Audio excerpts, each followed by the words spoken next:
પાઠાણ સાહેબ બધા જોડાઈ ગયા છે. આ એકમમાં શિક્ષણનો પોતાનો વિદ્યાર્થીઓ સાથે ઓનલાઈન શિક્ષણ શરૂ કરતા પહેલા થયેલો સંવાદ છે, જેમાં સાચી કેળવણી અંગે અલગ અલગ રીતે વાત થઈ છે. અક્ષર જ્ઞાન અને અંક જ્ઞાન પ્રાપ્ત થવાની સાથે વિદ્યાર્થીઓમાં ઉત્તમ સંસ્કારો કેળવાય એ જરૂરી છે. અહીં સૂત્રોનું મહત્વ સમજાવવામાં આવ્યું છે. આહાર વિહારમાં રાખવાની કાળજી વિશે સમજ આપવામાં આવી છે. સાથે સાથે સોશિયલ મીડિયાના વિવેકપૂર્ણ ઉપયોગ અંગે સૂચન કરવામાં આવ્યું છે. વર્તમાન યુગમાં સાયબર ક્રાઇમથી બચવાની શી સાવધાની રાખવી જોઈએ એ પણ સમજાવવામાં આવ્યું છે.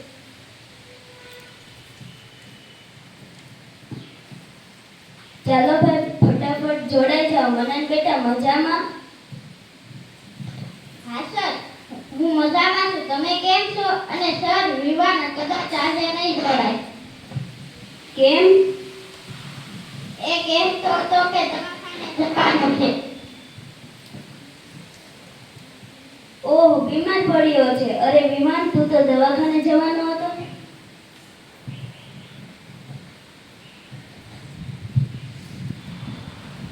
હા સર, મને તાવ આવે છે અને પેટમાં દુખે છે. મમ્મી સાથે દવાખાને જઈને લઈ આવ્યો.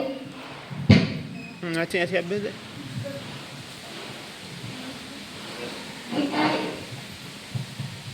બીમારીનું કોઈ કારણ જાણવા મળ્યું? સર, વડાપાવ અને પિઝા એ બહુ ખાય છે. જાને રહેવા દે. સાચું કહું છું સર, એની મમ્મી મારી મમ્મીને કહેતી હતી કે વિમાન ફાસ્ટ ફૂડ ખૂબ ખાય છે. વિમાન, આ વાત બરાબર નથી. નિયમિત દવા લે અને જલ્દી સાજો થઈ જા. અને તમે બધા સાંભળો, ફાસ્ટ ફૂડ આપણા શરીર માટે હાનિકારક છે. એનાથી ઓવરવેટ અને બીજા અનેક રોગો થાય છે. વળી તે શરીર માટે પોષક ખોરાક નથી. પણ સર, બજારમાં તો આ જ વસ્તુ મળે છે, તો બીજું શું ખાવું જોઈએ? આપણે લીલા શાકભાજી અને ફણગાવેલા કઠોળ ખાવા જોઈએ. વિજ્ઞાનમાં ભણવાનું આવે છે ને? સર, આ ચકુ પણ રોજ તૈયાર પડીકા નાસ્તામાં લાવે છે. ચકુ, આ બરાબર નથી. આપણી શાળાનો નિયમ તો ખબર છે ને? નાસ્તામાં શાક અને રોટલી જ લાવવાના. આપણે મિલેટ્સ ખાવું જોઈએ. મિલેટ એ વળી શું કહેવાય? મિલેટ્સ ધાન એટલે કે બાજરી, બંટો, જુવાર, રાગી અને સામો જેવા જાડા ધાન્ય. સર, મોરૈયો અને રાજગરો મિલેટ્સમાં આવે? હા, ચોક્કસ આવે ને. એ મોટે ભાગે આપણે ત્યાં ઉપવાસમાં ખવાય છે. આ બધા જાડા ધાન્ય કહેવાય. સર, આ મિલેટ ધાન ખાવાના કોઈ લાભ ખરા?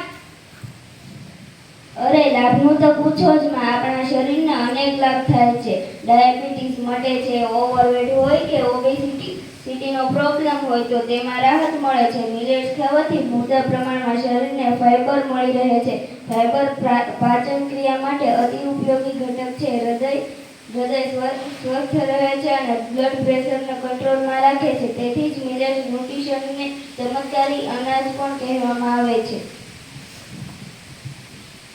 સર, ચમત્કારી અનાજ એટલે શું? જે ખાવાથી શરીરને ફાયદો થાય તે અનાજ ચમત્કારી કહેવાય. સાંભળો, કિડની, લીવર જેવા મહત્વના અંગોનું રક્ષણ થાય છે. તેમજ ઇમ્યુન સિસ્ટમ ઉત્તમ રીતે કામ કરે છે. વળી અસ્થમા, એસિડિટી, કેન્સર જેવા રોગોનો દૂર રાખે છે.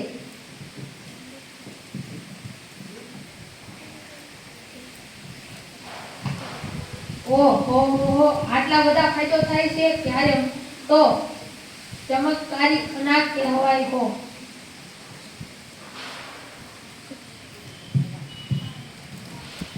હા, ચોક્કસ. ચાલો, સાધના પણ જોડાઈ ગઈ. સર, કોઈકના મોબાઈલની રિંગ વાગી.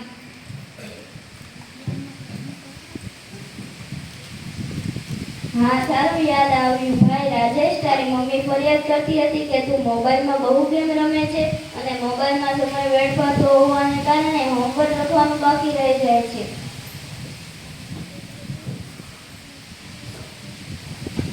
હા સર, જ્યારે જો ક્યારે મોબાઈલ રમતો હોય છે, મમ્મી મમ્મી ના પાડે તો પછી પપ્પાનો મોબાઈલ લે છે.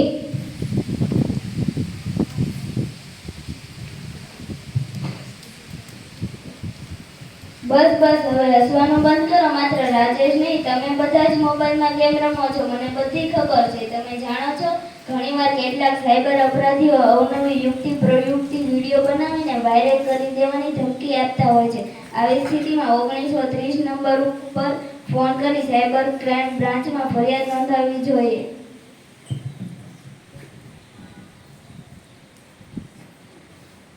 સર આ સાયબર ક્રાઇમ બ્રાન્ચ એટલે શું? તે પોલીસ વિભાગની જ એક શાખા છે. જેટલા પણ ઓનલાઈન ગુના થાય છે અથવા છેતરપિંડી થાય છે તે માટે સાયબર ક્રાઇમ વિભાગ કામ કરે છે.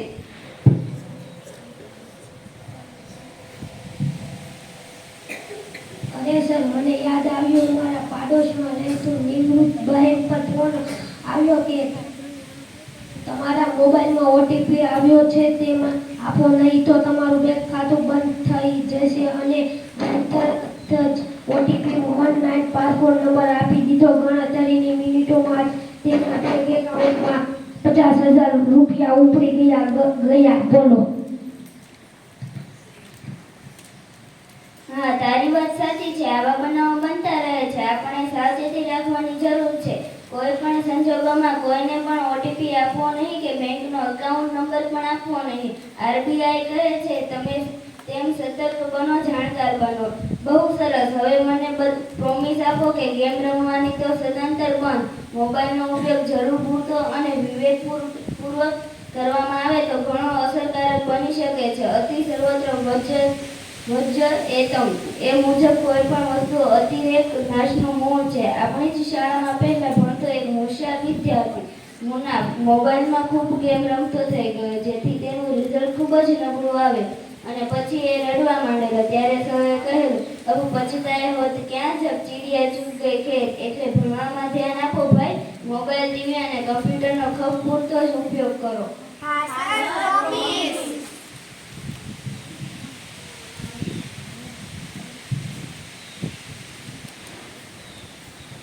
જેને પોતાનું કેરિયર બનાવવું હોય તેને સોશિયલ મીડિયાનો સમજપૂર્વક ઉપયોગ કરવો જોઈએ ને સર.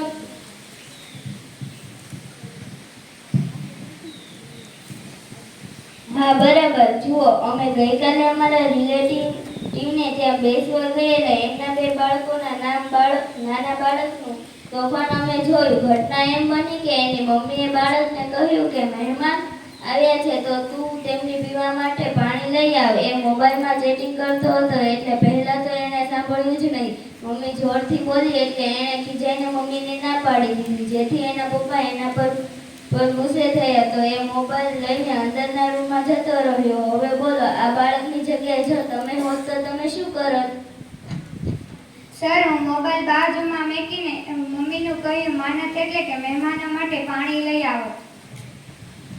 શાબાશ બેટા. હંમેશા મમ્મી પપ્પાની વાત માનવી જોઈએ. મમ્મી પપ્પાનું કહેવું ન માનનાર બાળકો જીવનમાં કદાચ સફળ થાય પણ સુખી થતા નથી. મમ્મી પપ્પા અને શિક્ષકો હંમેશા આદરને પાત્ર હોય છે. ઘરના તમામ વડીલોનું માન જાળવવું એ આપણી નૈતિક ફરજ છે. ઘરમાં દાદા દાદી હોય કે કાકા કાકી હોય, દરેકનું માન જળવાવું જોઈએ. કોઈ મહેમાન આવ્યા હોય તો તેમનો આદર કરવો, માન આપવું અને યોગ્ય સરભરા કરવી એ આપણી ફરજ છે. કેટલાક ઘરમાં તો મહેમાન આવે ત્યારે ઘરના બાળકો ચરસ સ્પર્શ કરતા હોય છે. વડીલોને પગે લાગવું એ સંસ્કારી હોવાની નિશાની છે.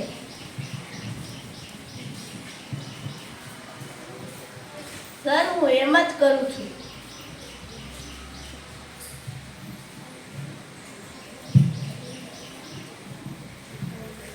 સરસ. આપણે સારા માણસ બનવાનો પ્રયત્ન કરવો જોઈએ. આ દેશને સારા માણસોની અને દેશભક્ત નાગરિકોની ખૂબ જરૂર છે. શિક્ષણ લીધા પછી તમે સંઘર્ષ સામે ટકી રહો, નવી ચેલેન્જ ઉપાડી શકો અને આવે મુશ્કેલીઓનો ગભરાયા વગર સામનો કરી શકો તો તમે લીધેલું શિક્ષણ લેખે લાગ્યું કહેવાય.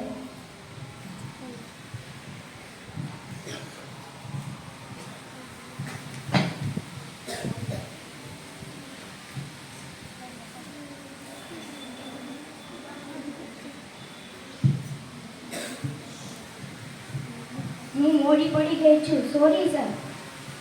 હું છેલ્લી છું સાહેબ, બધા જ જોડાઈ ગયા છે.